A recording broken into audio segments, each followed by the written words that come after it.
Good morning, good afternoon to everyone who's tuned us. This is the second panel, and I hope everybody's having a good day. I'm gonna let my panel introduce themselves, and I'll start with Myra. Hello, everybody. My name is Myra, and I'm a board certified behavior analyst based in United Arab Emirates. I'm really very excited to be here, and thank you, Ruth, for inviting me. Thank you. Thank you, Myra. Well, my other colleagues are having difficulties with technical problems. We're gonna go ahead and have Robin introduce herself. Hi, my name is Robin Williams. I'm also a board certified behavior analyst and have been for the last 22 years. I'm here located in the States in Central Florida. All right, thank you, Robin. So we're gonna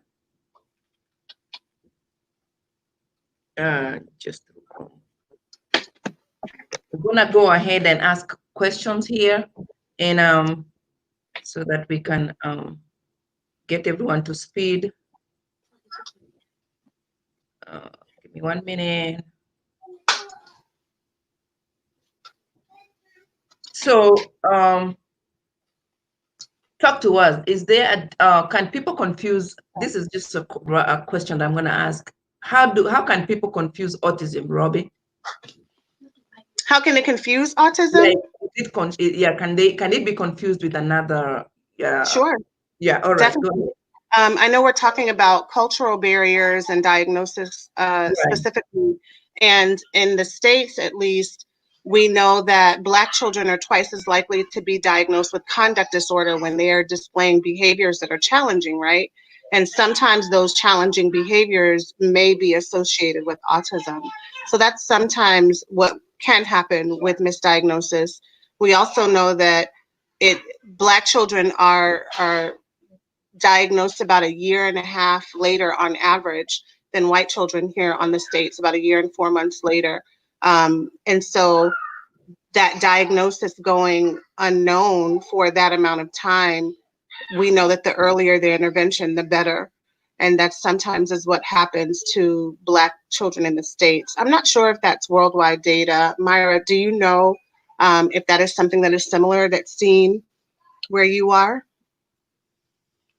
So it's very interesting because I was reading this article just yesterday. I will be posting a link later, which actually said that, yes, Black African children are diagnosed later. And I think it's also like a cultural thing. It really takes people time to accept that, I think there's something different I see with my child, or my child is talking late, or, so a lot of factors determine. But yes, I do see here people often confuse when children, they just have language delays or they have delayed speech. They're immediately tagged like they're based on they're autistic, or they just give them verbal diagnosis, which I think is a problem. And then later when they actually go for a diagnosis, it's like they're not on the spectrum. It's just that they need speech therapy to develop their language. So yeah, I mean, people do often confuse, and I think this also comes from over-diagnosing or just verbally diagnosing children without thinking that that can have a bigger impact on families. And I think one way of looking at it also is like instead of thinking that my child is on the spectrum or something is wrong, one can actually go take proper steps and undergo diagnosis and assessments to really find out what is what are the needs of their child. So yeah, it can very easily be confused. So I'll go back to you, Robin. What cultural factors affect autism in regards to education, language? Oh, we have Queen B. Thank you for tuning in. We were going to be patient, but you can do it. I had to download something else to be able to get in. I was like, I'm like, what? So you can introduce yourself quickly, and then we can go ahead and ask the question. All right. My name is Bahija Shaibani, and I'm a BCBA here in New Jersey, but I'm originally from Ghana. And yeah, so that's me. That's I'm known as Queen B on Facebook. Yes, that's what I think. Hi. Nice to see you. We talk on Facebook, but I've never talked to you. I know, me too. So it's nice to see you and talk to you. All right. So Yeah. we were just starting the first question. How does cultural factors affect in regards to autism? So I was asking Robbie to go with education first. Okay. Yeah, a lot of times when parents have different levels of education, and almost to chime in with what Myra said, they may not be aware of what the developmental progression should be for their children. So they may notice language delays later in their children. And I think that also, not specifically with education, but just cultural factors and how it relates to the assessments that are used. For example, years ago, and I know that it's looked at less now across some assessments, eye contact used to be a major indicator of autism spectrum disorder. But when you look at children across different cultures, we as practitioners have to be aware that many cultures, a child looking at an adult directly in the eyes is seen as disrespectful.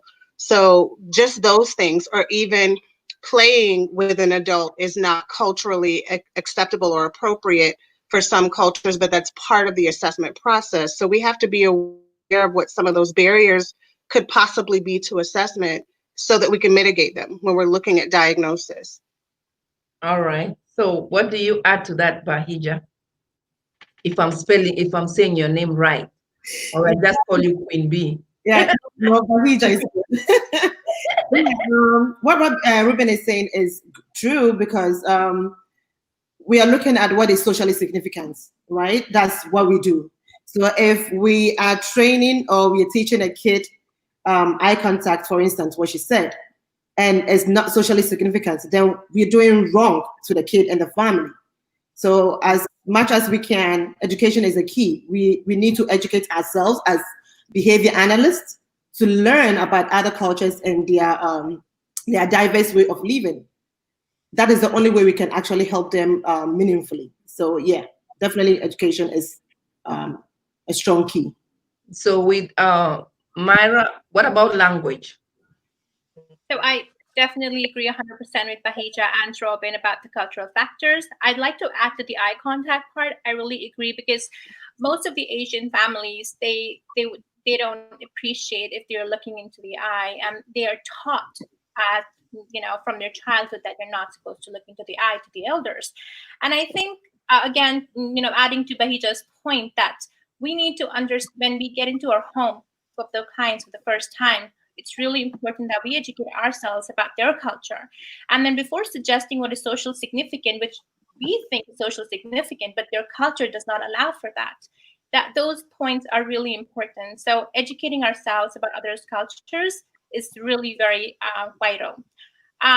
Based on the language part, again, it can be a bit of hesitation in a sense, like if we are doing therapy, for example, in English, and again, education and language, I think, go hand in hand. If the parents they're not English speaking, and they are asked to get trained to train their children on a specific goal or target.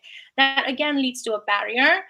But then, and I think the services, the ABA services, are mostly provided in different languages, but then there is still a way to go for our field. So, for example, in Indian or Pakistani culture, like I know now, a lot of cases in Pakistan where people are not even, they don't even, they don't even speak English. The only language they know is Urdu or Hindi, and it's really very difficult for them to follow through the protocols that the center, has laid for their child.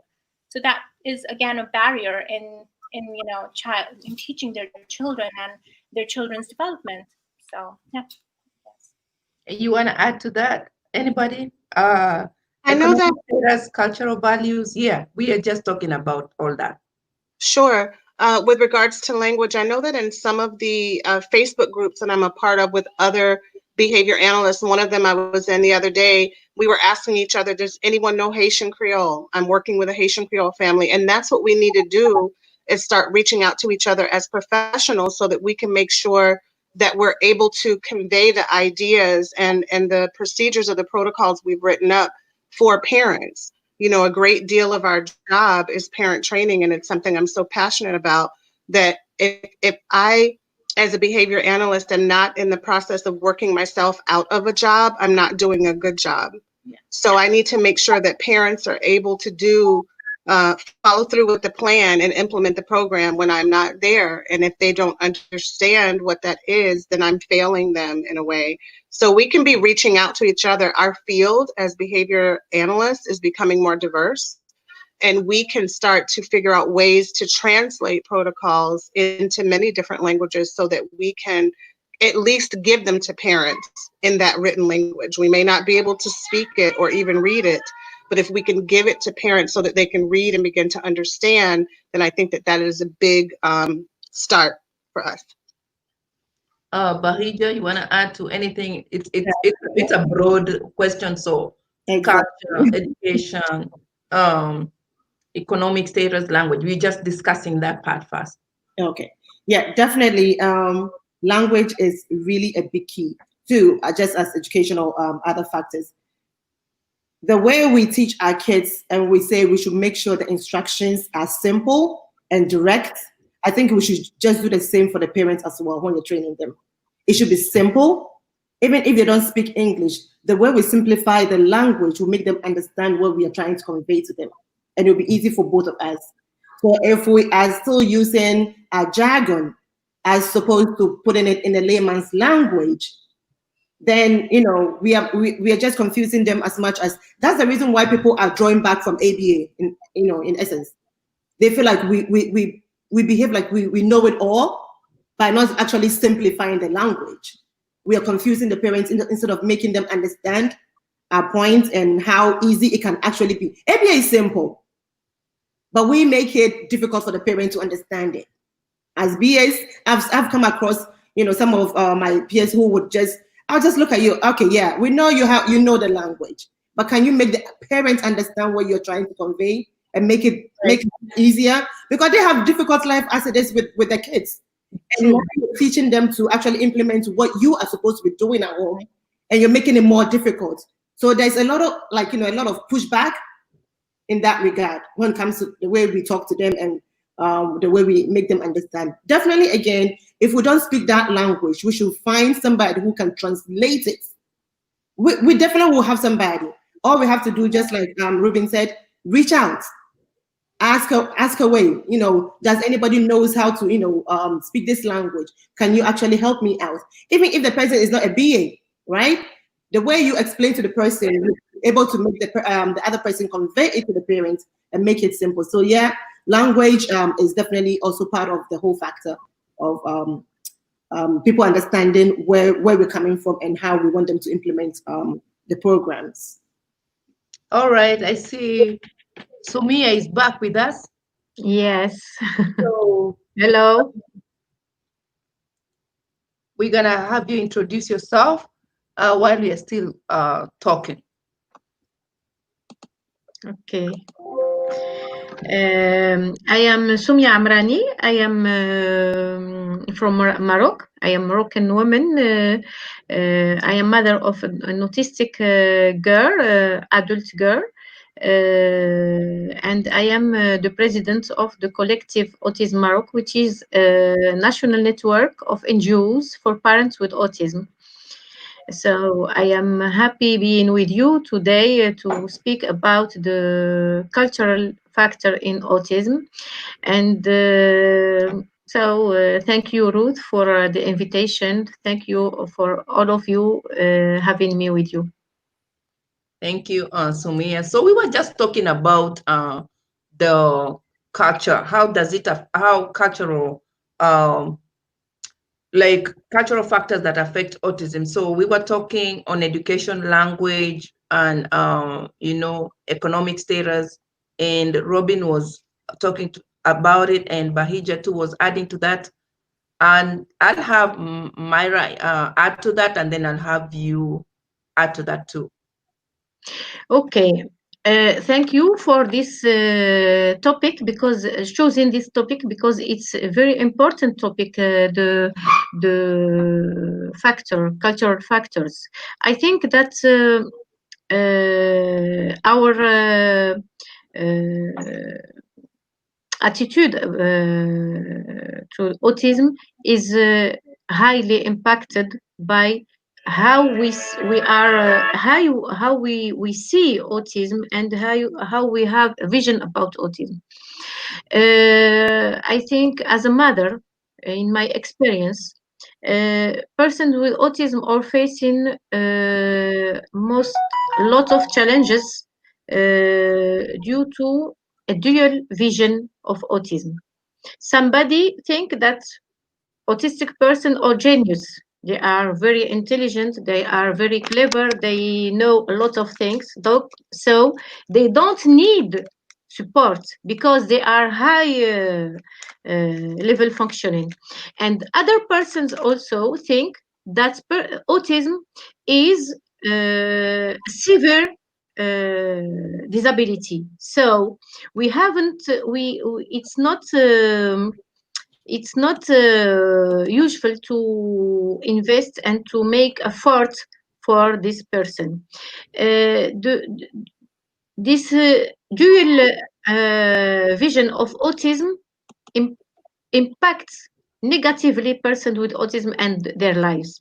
Also, I think that the level of social economics level for families is also something who impacts a lot persons with autism. Um, in my experience with the families, I see a lot of families who have high level of economic and social situation. A lot of them think that it's possible to cure autism, and they invest a lot of money, a lot of effort to make some treatments, medical treatments, to cure their autistic kids. And in this situation, they lose a lot of time in instead of making efforts in rehabilitation, in education, in support, giving service support to their kids to improve their ability to in social area, in communication area, in academic area. They lose this time in trying to cure them.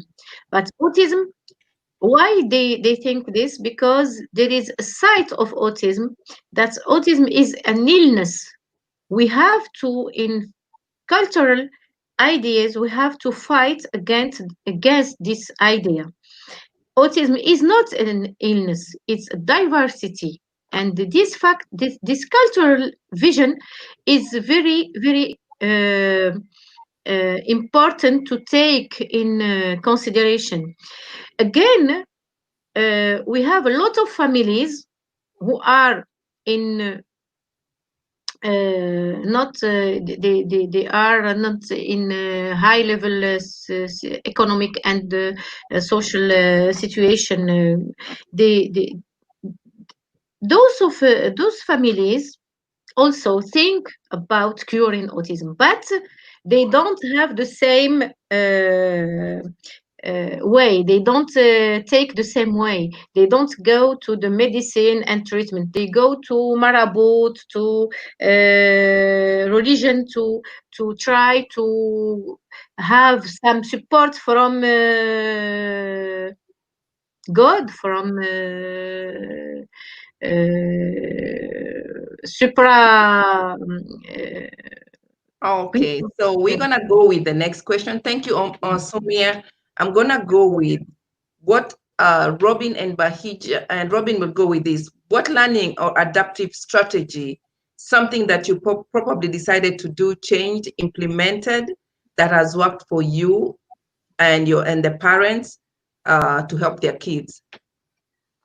When I'm when I'm working with families, I always try to focus on naturalistic and incidental teaching um, for as the primary modality to teach any skill. I feel like it's easiest for parents to understand how to find natural ways and accessible ways in the environment to teach skills.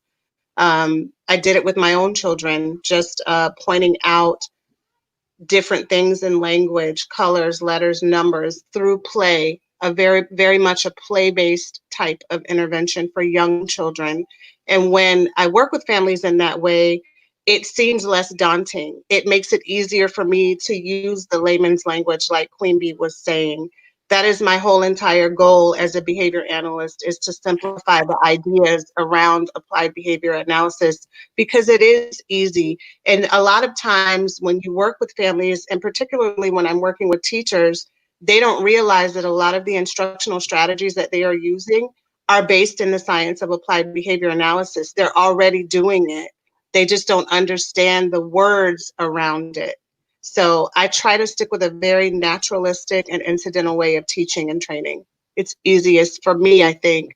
I feel like it's been easiest to generalize that with parents. All right, I'll go to Myra. Would you add to that? Yes, I think I 100% agree with the generalization aspect.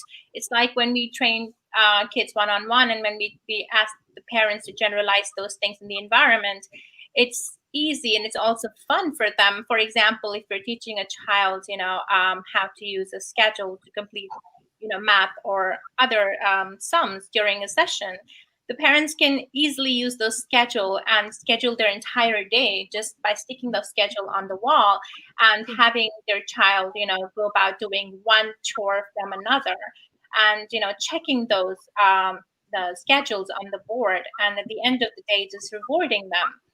So schedule is one thing that's really helped with my clients to have them, or to have their entire day organized for their child.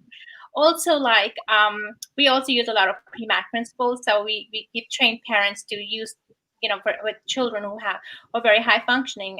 So you do this task first, and then you can do your preferred task. So you complete your chore, and then you have your video game time.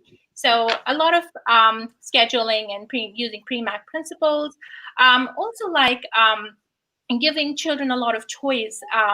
What task would you like to do first, and then what task would you like to do later, can also really help children make choice, and then it makes things easy for them. And I think it's also that it's also the client's right to choose what they would like to do first and second, instead of constantly individuals telling them that no, you need to do this 1, 2, 3. So I think choice making, doing a lot of scheduling, those things really help for the clients and also for the family, because they're more accepting towards these kind of things. So yeah, thank you. Oh, wow. Okay, so Bahija, can you add to that? Yeah, definitely. What Myra and Ruben said is like the very basic that you can actually teach the parents, because it's easy.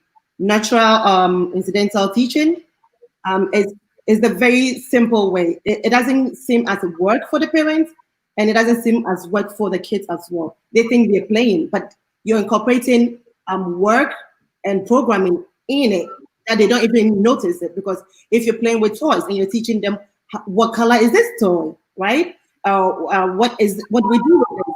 You are making them feel like they're playing, but you are actually teaching them. If you don't know it, you prompt it or you tell them what it is. So it's teaching. Visual schedule is the best thing for you not to have stop it, don't do it with the like with the kids, going in and arguing with the kids. Visual schedule is the best. You have it on. When you finish this, you check it out. You finish that, you check it out. So as the day goes on, you're checking off everything you're doing, and it becomes what easy chore for you to do. Also, the choice making, as she said, you want to make them feel like you are giving them a choice, but in essence, you're not giving them a choice. You're making them do what you want them to do, but you're asking them, which one do you want to do first? And they feel like, oh, they're making the choices. Great. So it makes life easy for you as a parent, and they think, oh, they're making their own decision. That's good. One thing I also like to add is transitioning. When you know that your kid has problem with transitioning from one thing to the other, the best thing is make them pick something that they will go into the next phase of what they're doing. If it's not problematic, okay. If they have a toy they actually love and they're going into another activity, let them carry it. They'll once they get in, it will get to a time they forget about the toy and get engaged in whatever activity is. So it becomes easy instead of fighting them. Oh no, let's go. You're pulling them and they don't want to go. Um, Also, timer is one key. I mean, one thing you should make. You should make it as part of the home, because once you have that timer, it's like a prompt, right? You put it on. Okay, when the timer goes off, you're leaving this TV and you're going to the next thing you're going to do. So it's part of them. They feel like, oh, I have to play for 30 minutes, and they're playing with it, right? It makes it longer for them than you going in. What time is it? What time is it? You don't go in and ask them. When the timer goes on, you're leaving that to the next thing. I don't have to come and stop you. So all these things are very easy to do. And the language, when you're giving the kid instruction, make sure it's simple and it's clear. You don't confuse them. I want you to do ABC, and it's ABC, and that's it. Also, once you put a demand, make sure you're following through, be consistent. If you give up, they're going to learn from that history. And mind you, kids learn very fast that you give in quickly, they're going to learn that. So we should be careful how we deal with our kids. These strategies are just simple and easy to do, so it's not overwhelming for you and your kids at home. Thank you so much. It's really good info you are giving people out there, and I hope they will get to answer. If you have any links later, you guys can always post underneath and let people, you can share what you have and what you know. And if there's any questions, you guys are free to, they are free to get in touch and talk to you. So we'll go to the next question, and give us one idea that can help an individual with autism reduce stress due to sensory sensitivities and to help with behavior. Anybody can go with that question. Okay, so when it comes to sensory, it's really a dicey issue because you might never know if it's actually medical or it's actually sensory. So what you want to do is, first of all, make sure you rule out that medical issue. If it's not something that is bothering the kid medically, then we can come in and then use the behavioral strategies to actually either desensitize the kid. I always feel like desensitization is always good. Some people might not agree, but we are in a world where we have different things coming around you. You can't put the kid in a bubble. So introduce the kid to whatever that is gradually until they get used to it. Don't push it, but gradually introduce them to, if it is noise, gradually introduce that noise to the kid so they are part of it. Because you might never know where you're taking the kid to. And if there's noise, he's gonna flip or she's gonna flip. And you don't want that happening. So desensitization is a key. Do it, introduce it gradually, take them in, and then bring them out to calm down. Take them in and out until they get used to it. So that's what I can say about that. Anybody else wants to you. I agree with you 100%. And that's exactly my thoughts, that the medical issue should be ruled out before we even conduct another assessment to figure out what can be the function of the behavior and if it is relating to the sensitivity. So then I agree that we can desensitize. Another way is because the children, clients, adults, but on the spectrum, they have to live in the society. So it's also really important to think of alternative methods that we can teach the children. So for example, loud noise, learn to wear an earbud, flashy lights, you can put on the glasses. So maybe a few alternative methods that could be taught to children so that they can, because if before even we plan to, or by the time they are, completely to get desensitized with, whatever sensitivity they're having, maybe these alternative methods can really help them. So just a few points there. Well, I want to add something, if you don't mind. You spoke about sensory issues and some problem of health. I think it's important to have data As a mother of an autistic girl who was diagnosed too late, about 14 years when she was diagnosed with autism. I think the most thing which helped me is taking data and working close to professionals. It's very important, this fluent information between parents and professionals. And also I think my daughter, as a girl, has a lot of issues for women about the menstruation and a lot of things. So we can't when we see that a girl with autism has some behavior issue, we can't say that it's a behavioral issue. We have to take exact data and to have to discuss with the professionals and to be a fine observer, to observe the person, and after analyze this data. And most of time it's not a behavioral problem, it's a health problem, and then we can move to the sensory problems. I thanking to ABA and PECS, I can help my daughter in the health issue. I think that parents don't see this link between the health issue and the behavior issue. We have to make lots of awareness and more awareness about this link, especially for teenagers and women with teenagers. We don't, there is, I think there is a lack in the gender issue in autism. There is a specific things we have to focus on them for girls. And in the beginning, some professionals said that my daughter is severe autism, and she is like lost, like nothing to do because of her problems. But um, more we understand ABA, more we collaborate, more we can help her. In Morocco, we are fighting for the mainstreaming of IBA among families and professionals. This is an important thing we can bring to families and bring to persons with autism to improve their lives. Thank you. Anybody want to add to that? And then we'll keep it a little bit shorter. I'm going to ask a question I asked the panel, previous mothers, about diet. What do you think? There's so much controversy about diet.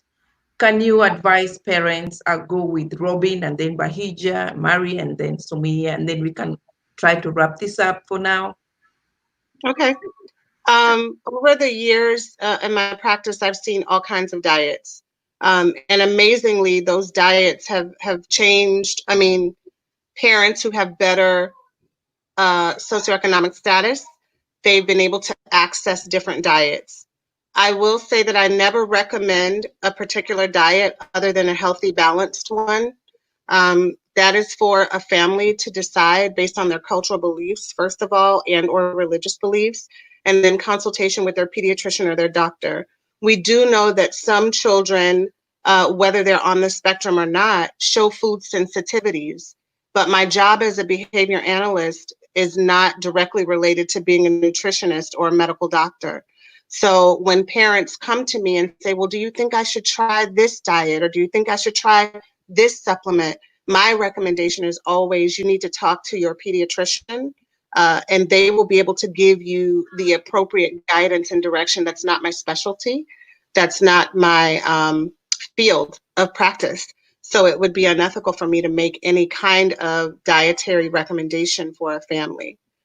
oftentimes I have even stopped working with a case if a family continues to change the child's diet, or start taking some wild supplements and believing that this is what is changing behavior. If I see that they are not being consistent with the implementation of the ABA principles that we're trying to implement in the home, because then I don't really know what's working or not working. So I have done that in the past. If a family decides to rely on some supplement or different dietary regimen that I'm not familiar with, but I never make a recommendation on that. I'm not sure how the other professionals feel. Bahija, can you add to that and any myth you had about autism? Okay, so definitely when it comes to diets, as I would say, as a family choice. It's something that you choose as a family. But there hasn't been any specific diet that says it will help in autism, reduction of problem behavior or anything autism. There's no research that is backing that. But if your kid is suffering from something else, because guess what? Autism is what? Comorbid with other diseases, other syndromes too. So if your kid has a deficiency in vitamin E, vitamin A, D, whatever that is, definitely, yeah, get it. But that is not going to help in any way with autism. ABA has always has been the evidence-based therapy that there is for the kid. We're not saying ABA cures. ABA, it just helps you to have a meaningful life as best as you can. If you both implement it, if the therapist implements, parents implement, everybody around the kid implements the same thing that we're saying. Yes, definitely your kid is going to have a significant lifestyle. But when it comes to diets, I haven't seen any. I mean, I haven't been in this field for a long time, but from things I have read and research I have been in and read, there hasn't been any specific diets that we would recommend for kids or their families with autism.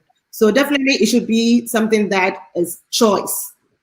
But if somebody is selling to you that, oh, when you eat this particular food, please don't fall for it. I know parents are vulnerable when it comes to things like that, and they will try everything and anything. I've seen, I mean, just like Ruben said, I've seen kids who will come in, their parents come in with this different kind of supplements, and then the kid will run. Like I had a clinic where I used to work. The kid will come the whole day. We can't even do any work with the kid because they have diarrhea. And we keep constantly changing them, and the whole week we go like, hey, can you tell us what's going on with your kid at least? Oh, I started giving him this, that, and you didn't think you have to tell us about it. Like we are suffering, right? We are suffering. I've even seen like working with kids, clinic setting or home-based setting, and you can see an increase in maladaptive behaviors around taking the supplements or around eating this certain diet. And when I bring that to the parents, like, oh, have you noticed that he's hitting himself in the head more every time you get ready to give him this supplement? That's problematic. Let's look at this data around this. Yeah. Or he's on this schedule of eating. Maybe he's a little bit hungrier sooner than this regimen says. Can we look at tweaking this? And those have been the instances where I have decided to have to back away from a case because I feel like that could be causing more harm to the child than maybe some evidence-based procedures and strategies and things, even after looking at data, the parents that they don't want to implement, then I have to remove myself.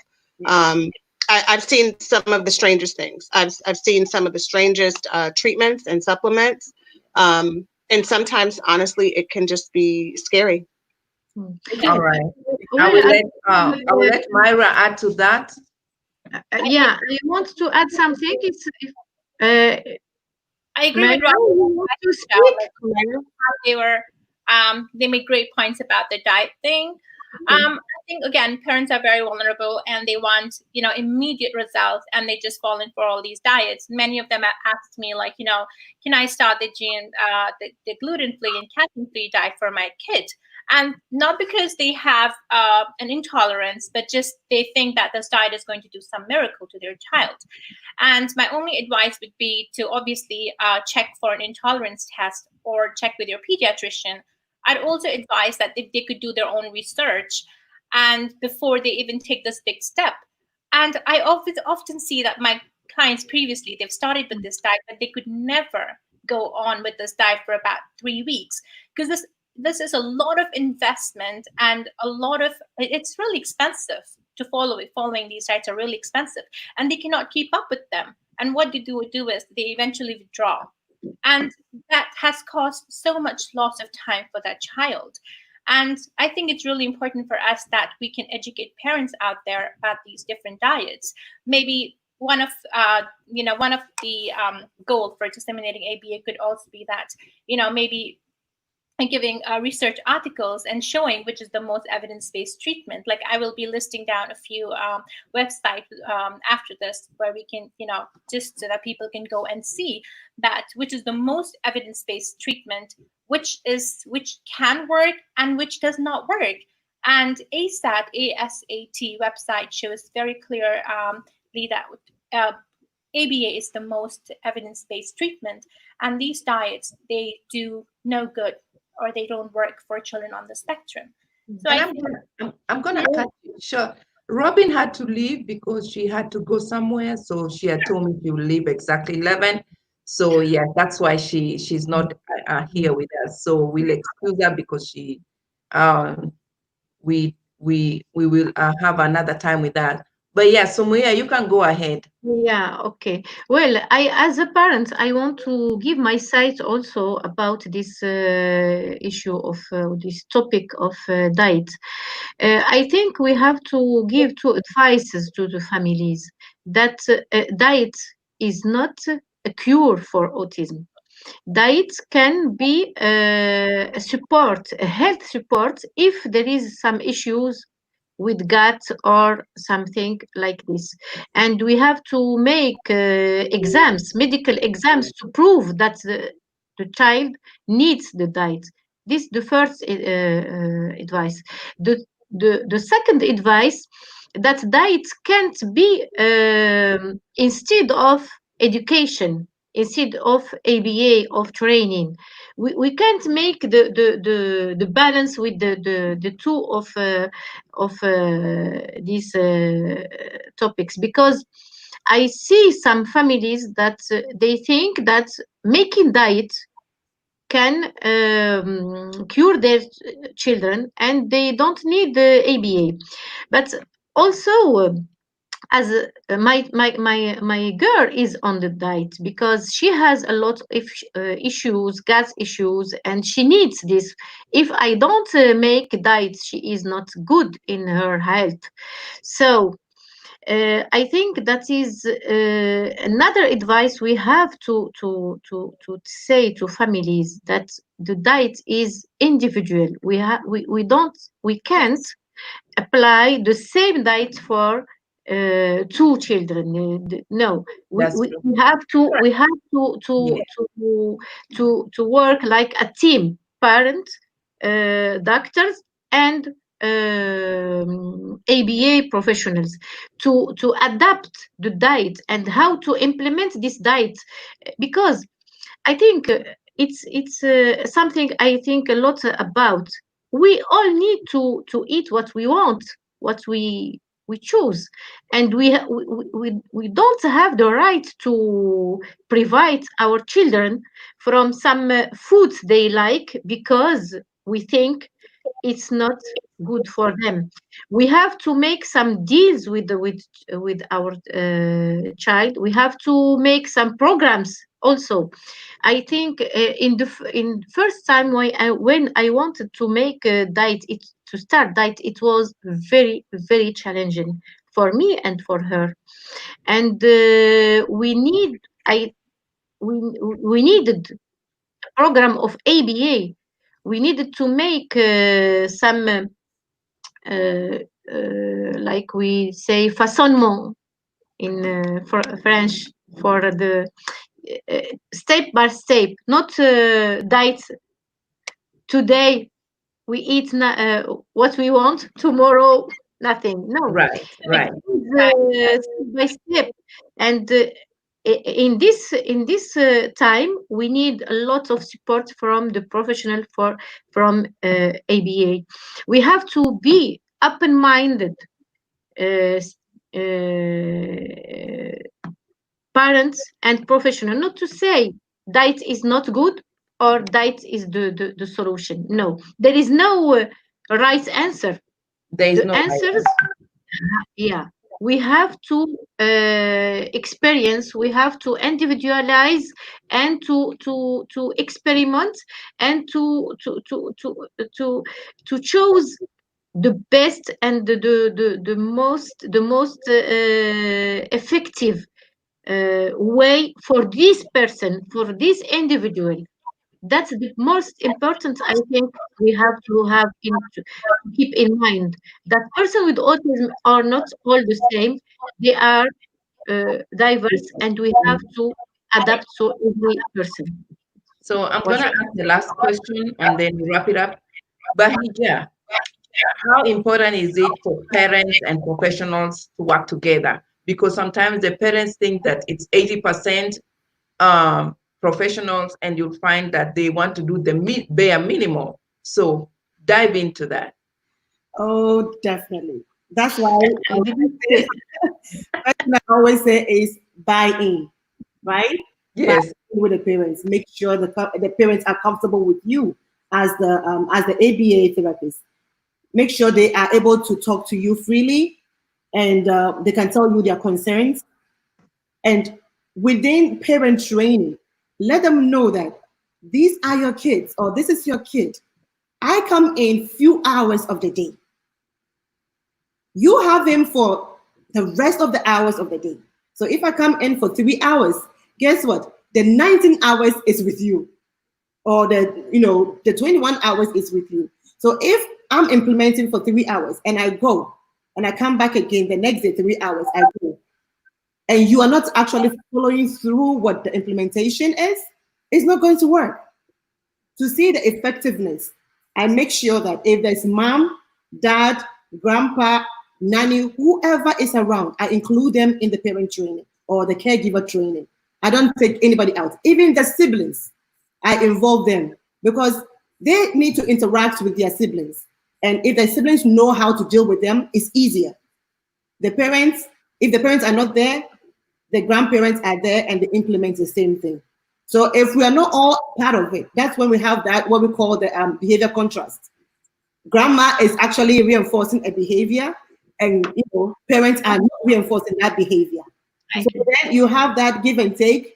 One time the behavior is up the roof, the next time then you go like, oh, when you are here, he doesn't do this when you are here. Yes, because I follow through. You do not follow through. Yeah. Right? So yes, if I'm doing it and you're not doing it, we will not see any progress. For us to see progress, we all need to collaborate.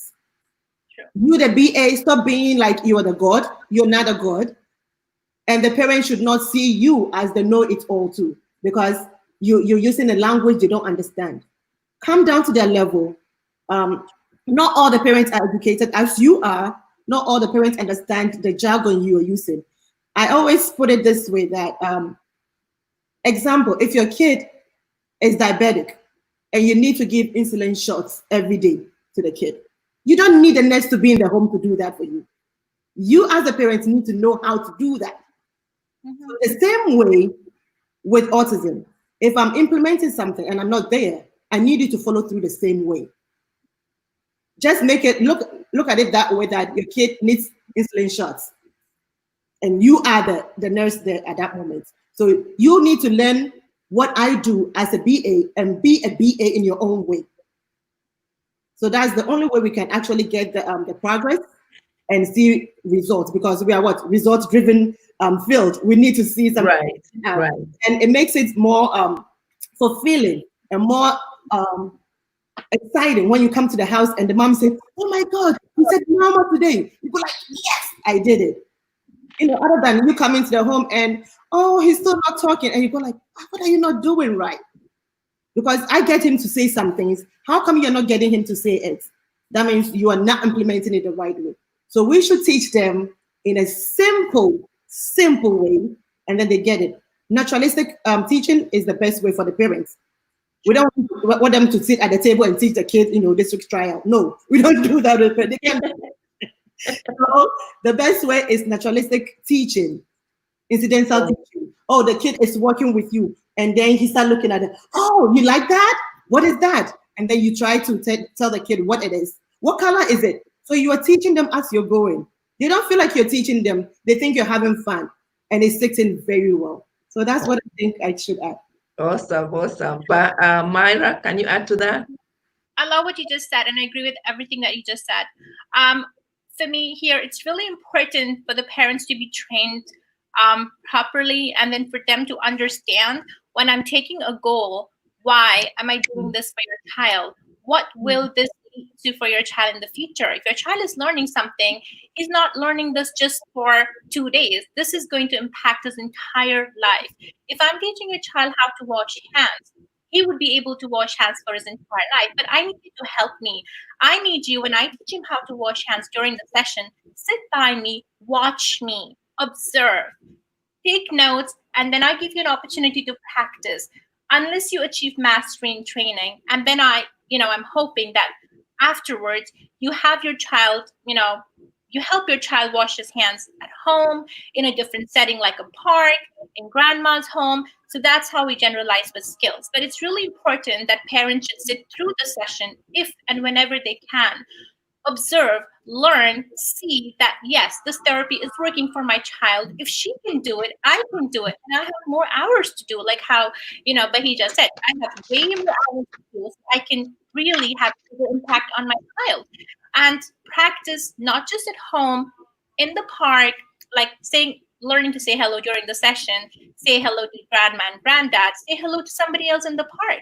So parents' participation is really important, because a therapist or a BCBA cannot go everywhere with the child. So it's really important the parents participate. The biggest, one of the most important things is also social skills. Like how Bahija said, I always have, if my clients have siblings, I always, those are the first people I'm like, once a week, we're going to have social skills. So, they are the best participants to have social skills. But then I can teach them how to interact with their siblings, but then the parents can really help me have them socialize with somebody else in the park. So this is like, it's like a circle. So it starts from us, and that's why parents, grandparents, siblings, they all play a very important part, because we can only teach and they can generalize. They can do so much more. So I think parent training is very, very important, because they are the active participants, in their child's treatment. So, and they will be more likely to be more successful. So, yeah, thank you. So Muya, can you wrap it up with that?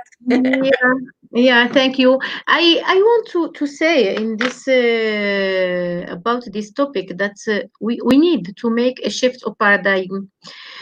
To make a shift of paradigm in the service reports for person with autism. A lot of countries and societies think that we can build institutions and make autistic institutions, and that will work. Actually, it doesn't work if we don't involve parents in this work. If we haven't a community rehabilitation based, we can't help person with autism. It's very important that all the community is have to be involved in this in the education and the training for person with autism. We saw in this circumstances now with the quarantine that parents who hadn't have training, and parents who didn't interact with professionals were the most impacted with this quarantine, with the COVID-19. They couldn't help their children. They couldn't follow the programs, and they couldn't they deal with the decrease in tantrums and problems of behavior. And also children we saw a lot of regression in the learning and the area in behavior and area in social area. This quarantine showed us that we have to change the way of we think and we design services for person with autism, and also training for person with autism. I am a mother, and as a parent, I am in between. Sometimes I'm with the professionals because I am the president of the collective of Autism Morocco, and sometimes I am in the side of the parents, and I see there is a lot of misunderstanding between the two parts.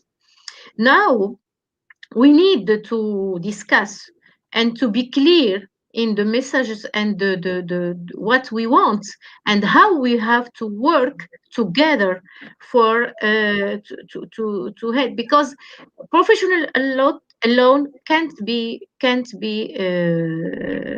effective, can't give a lot of improving for autistic, and parents alone also can't. um, Suddenly I see a lot of parents that they think if they have money and they pay a lot of professional, their kid will be good. It's not true. It's a very bad idea, and we have I think the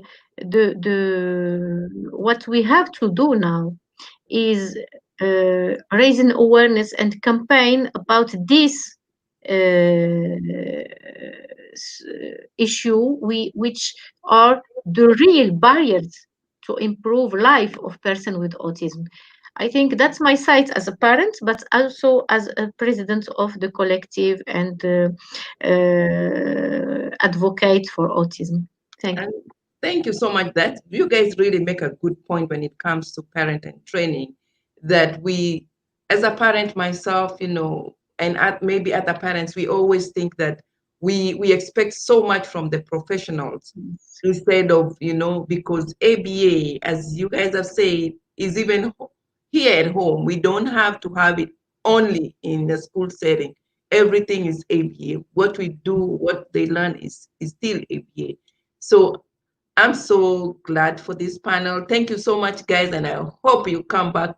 Put more links. I will invite you back, and we'll make a broader topic, because this is really interesting, so that parents can really get to know that it's Thank you. important for their participation. And I hope that you'll come back and we continue another time.